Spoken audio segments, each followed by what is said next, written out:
under the category of franchises that I absolutely did not think they should do and make was Creed. More movies in the Rocky universe, but not with Rocky as your lead. You're going to tell stories about Apollo's son? Nobody will care. This is a bad idea. Love the fact that you got Michael B. Jordan in there. Yeah, that sounds good. And you got Coogler involved. That's always good, but I still thought it was a mistake. Well, while the Creed franchise has not exactly blown up the box office, they've made a pretty good film franchise, to be honest with you. I've liked all the Creed films. Now, even the last one, I didn't think the last one was the best one that they've done, but I enjoyed it. I really loved 1. I enjoyed 2, enjoyed 3, all that kind of stuff. Well, of course, now they're going to make a 4th. This comes to us from Deadline, who writes the following. Creed 3 producer Irwin Winkler, who I believe is the producer of all the Rocky films, if I'm not mistaken, said Saturday at Deadline's Contender Film Los Angeles event that Creed 4 is in the works, with franchise star and Creed 3 director Michael B. Jordan to helm it. We are planning to do Creed 4 right now, Winkler said on stage during a panel for Creed 3, the MGM Amazon Studios pick that bowed in March and grossed more than $275 million at the worldwide box office. We have a really good story and a really good plot. We got a little delayed because of the strikes, but about a year from now, we're going to go into pre-production. And again, that comes to us from the producer of this series. All right. On a personal note, myself, in my head, I'm saying, yay, because I like these movies. I like seeing Michael B. Jordan in this role. I like the world of Rocky, all that stuff. So I'm on board. I like it. From a film analysis point of view, so I got the one side of my brain going, yay. The other side of my brain is, what do you do now? What do you do with Creed? Because Creed has already done the Rocky thing where he's retired and then came out of retirement for a big thing. So, okay, where do you go from there? I mean, you could explore more about his daughter. His daughter's a great, cute little badass. I love that, but she's still way too young to actually tell a story around her, right? You're not going to tell a story about the professional fighting career of Creed's daughter. She's going to be, I don't know, maybe 12 now, because I think she was younger than that in the last one. I don't know that they'd bring back Jonathan Majors to continue that storyline. Do you have him, does Drago's kid become heavyweight champion and now Creed just wants to see if he can win that title back? I just don't know where you go with it. The other thing is this. One of the big draws for me, and remember, I do like Creed 3. I liked it quite a bit. But one of the big draws for me, one of the identifying markers of DNA about the Creed films that I love so much was the dynamic between, Apollo's son. What was his? Adonis. Yeah. Between Adonis and Rocky. And magically in Rocky 3, in Creed 3, Rocky was just gone. Not so much as a mention, really. Really? All these things? His mother died and Rocky didn't come to the funeral? Really? Yeah.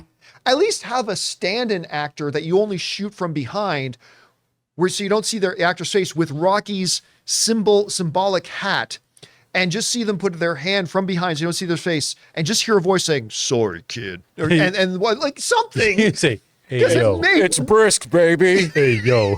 It's brisk. What a callback. That is the ultimate callback. But, I mean, really, Rocky just didn't show up? Come on. I know he's living in a different part of the country now, but he loved that woman too. He loved Apollo's wife. They were family. So anyway, I can't see, especially with all the commentary that Sylvester Stallone has made about this franchise and made about the producer Winkler and all those things. I can't see those burnt bridges being rebuilt. So I can't see Sylvester's coming back for 4. So look, the fan part of me goes, yeah, I'll go see that. I just don't know what you do with it. Guys, we want to take a second to thank a sponsor of today's video, Mint Mobile. Signing your life away to a big wireless provider is kind of like being trapped on a roller coaster from hell. Sure, it looks like fun at first. They probably even threw in a free phone, but now you can't get off. Month after month of insane bills and unexpected thrills, like overages and surprise fees. If that sounds like your current big wireless plan, it's time to get off the ride with Mint Mobile. For a limited time, wireless plans from Mint Mobile are just $15 a month. That's unlimited talk, text, and data for just $15 a month. You guys know before I came to Mint Mobile, I was paying triple what I am paying now on the standard big wireless plan, and I will never go back. All plans come with unlimited talk, text, and high-speed data delivered on the nation's largest 5G network. Use your own phone with any Mint Mobile plan and bring your phone number along with all your existing contacts. To get your new unlimited wireless plan for just $15 a month and get the plan shipped right to your door for free, go to mintmobile.com/Campea. That's mintmobile.com/Campea. Cut your wireless bill to just $15 a month at mintmobile.com/Campea. I don't know, Rob, what do you think about it? Why? Look, I have no idea what they do with it, but I think it's a great idea I think it's a great idea from a business standpoint to make it because, like you said, I think all three of those movies have been respectable. You know, first of all, Ryan Coogler, it was born out of, from what I remember, I heard him on NPR talking about this. You know, he became a big Rocky fan when his mother was sick. He was watching the Rocky movies with his dad, came up with his idea, went out and made it happen. So good. I love that story, and I love the fact that Ryan Coogler did this. But then both of these other movies tied into the Rocky universe pretty well. I mean, and then seeing Michael B. Jordan bringing his love of anime to the fight scenes in Creed 3, I loved it. And to know that it made $275 million worldwide, these are not expensive movies to make. These are not $200 million Marvel extravaganzas.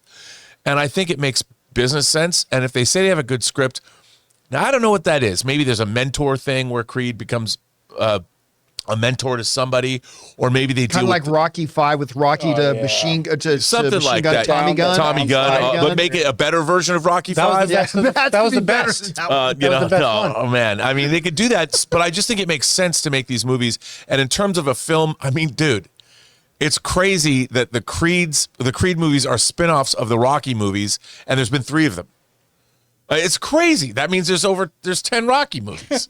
It's nuts. But if they've got a good story and they keep the price down, and I think Michael B. Jordan, man, not only is he a hunka burning love as a specimen of a human male, but he's also a good director. And he did a good job with Rocky. I've really enjoyed him all the way back to The Wire. I loved him in Friday Night Lights. I'm a huge fan of what he does, and more power to him. One of the really cool things too is that when you rolled into Creed 2, which I didn't think was quite as good as Creed 1, but I really loved it.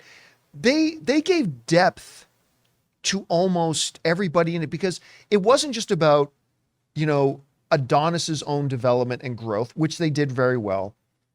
But even Drago had his own, I'm talking about Ivan Drago, had his own development, right? Because from that moment that he's sitting in Sylvester Stallone's or Rocky's restaurant with him and talk about the way he ruined his life. Like at the end though, Drago put his son above everything else. And he did what old Drago wouldn't have done. He threw in the towel because he wanted to protect his son because his son was more important than all this other stuff. So even in the side character, we saw development and growth. And I thought that was what made that movie special.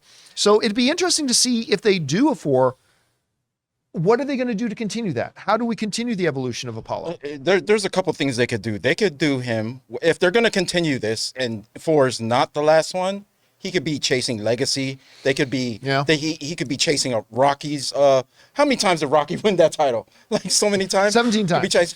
Or they could do the downside, which would be like a sadder, like, you know, like maybe he gets damaged in the ring.